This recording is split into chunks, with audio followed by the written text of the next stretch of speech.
Coach, obviously both quarterbacks look like they played well. What do you take away from this game regarding that situation? Yeah, so I agree with you. I think they both played well, and they both started the game, both played meaningful minutes both games. And like we said, we're going to go back, evaluate both games, and make a decision. So we'll have a starter for week 3. Zach and then Todd.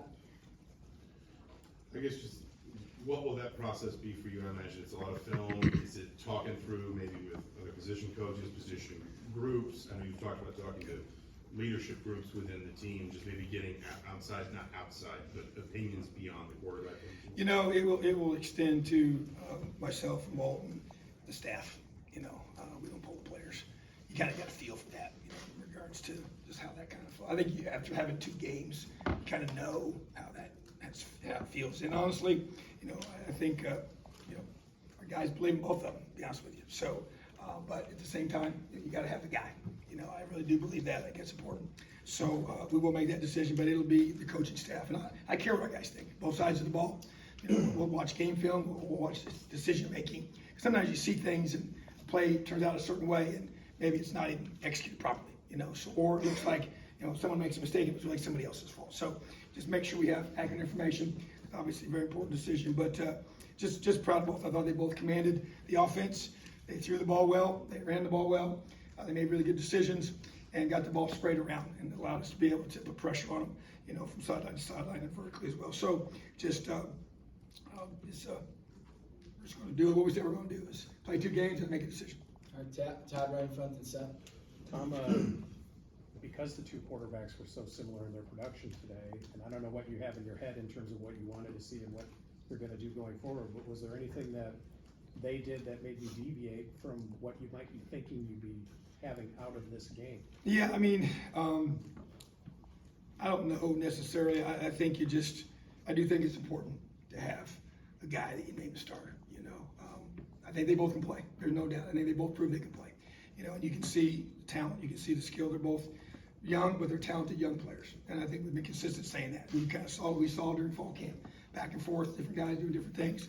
They can both throw, they can both run it. And so, but you need more than one quarterback. And we know that, we've seen that, there's no question about it. So whoever's not the starter is going to be ready to go based on what happens in the game and situations that occur.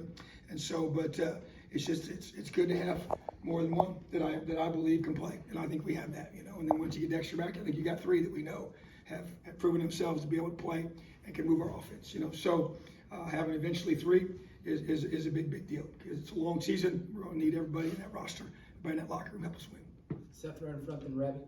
Coach, we saw Cam Camper and EJ Williams leave the game tonight. Just what's the status on them? Where are they at? And also Omar Cooper went for over 100 yards tonight. How has he kind of emerged, and what have you seen from him? Yeah, so talking about Omar, really pleased. Not surprised. I've always felt like he was special. Watched him play in high school many times, and just that's what he did. He just has strong hands. He runs strong. He's tough. He's got a great base to him, you know, and he can block. He's unselfish, and he runs good routes, you know. So he made some contested, tight window catches and strong-handed catches, and then went and got some yards. So love his emergence. We need that. We need everybody to help us win. And as far as anybody else that was injured in the game, we use the availability report, you know, now as part of our procedure. That's how we're going to use it, so we won't comment on injuries. Rabbi on your left and Mike. Coach, your thoughts on Jalen Lucas, especially like some of the explosion we saw tonight? Yeah, that's what you want, you know, and just trying to be able to, on a weekly basis, get him the ball in space, because we were full aware that people were going to try to avoid punting in the ball, kicking in the ball on kickoffs, you know, and you see how that affects that as well. So trying to find ways to get into football, and obviously he's very dynamic tonight, and that's who he is, and trying to get him handing the ball, tossing the ball, and throwing the ball, you know, so, and then catch the punts, catch the kickoff. So once again, just another guy in our arsenal. Said this from the beginning. I feel like our offense has explosive, talented players. We just got to be able to get all the pieces together and just continue to work and develop and get the timing down. And I think we made a positive step in that direction tonight. Mike on your right and Jim. Yeah, Tom, during that 12, at the end of the second half, they had that 12-play drive. You called a timeout.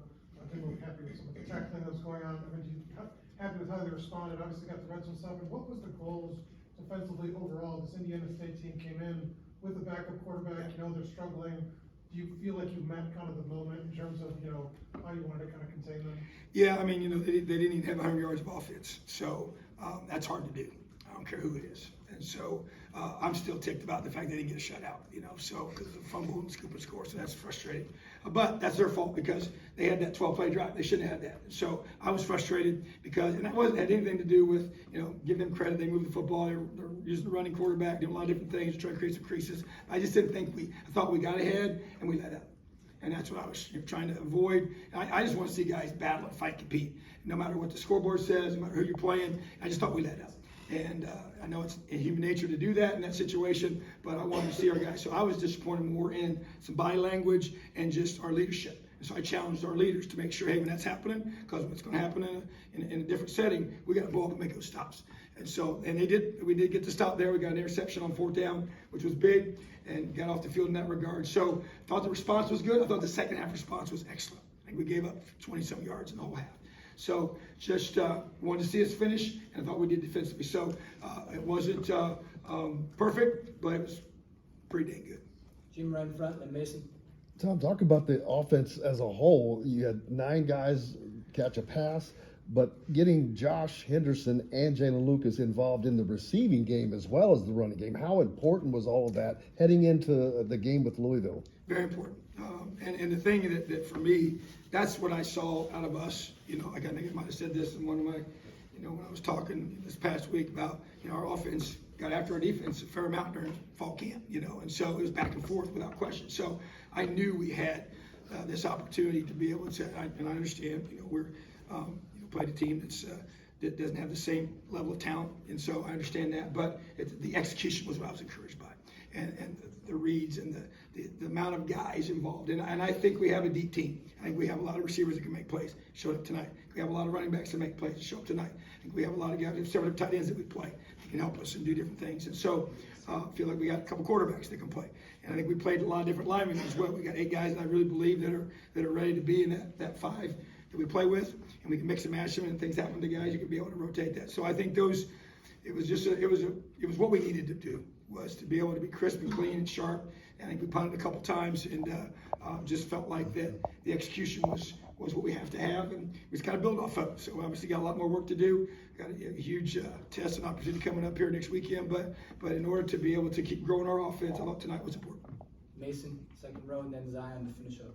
Tom, regarding the quarterbacks, do you feel now that each guy has the kind of comfort and reps that they are going to need to be able to be a starter, not just for week 3, but moving on? I believe so. When you count all the, it would have been ideal to be able to just name one week 1, and that would have coming out of fall camp. I get that, but just trusted my gut on that one. Didn't feel like we had any distinction either way. It felt like we needed live gameplay to make the decision and to really make a fair assessment, and you can still see it's still very close, so, but once again, good issue to have. 2 really good quarterbacks that I believe can run our system, and we built it that way. And so just got to be able to, whoever that guy is, I do think they've had enough reps, and we have the numerical count of what we got during fall camp. They got a lot of reps, because those 2 guys pretty much did everything, and Dex was the one that kind of would get a few in there as well once he got back. But other than that, those guys took a ton of reps during fall camp. So, and they got 2 games where they both played a lot of football, pretty balanced in regards to the numbers and everything. So just pleased with where we are. And obviously that was the goal, was to be able to come to this point, and then we got to, as a staff this weekend, make the decision. Zion on your left, last one. Coach, last week you voiced your displeasure with the penalties and sloppy plays. Why do you think those plays and those moments persisted today? Yeah, we had 7 penalties. I think 6 of them were on special teams. The 2 running into the kickers, to me, are just, it's ridiculous. So that's very fixable. Now, we didn't have blocking the backs and the holdings on the returns, which is huge. So it was kind of more just silly, I think, lack of focus mistakes. We had to hit on the returner, and I didn't really necessarily agree with that one, because there's no halo rule anymore, and he didn't fair catch it. So sometimes it can be just catch it and wham, So anyways, that was one. It was that's an act of aggression. The other ones to me are just stupid, okay? So if you run into a punter, it should never happen, okay? So we'll get him cleaned up. Obviously they gave an earful to Coach T. I love him to death, but he knows. We're in this together. We've been in this a long time. He's been here ever since I've been here. So he's cares as much about it as I do. So we're going to get those things cleaned up, because we got to be at our best here next weekend. All right. Appreciate you guys. Have an awesome night, Elliot. No players in the weight room. No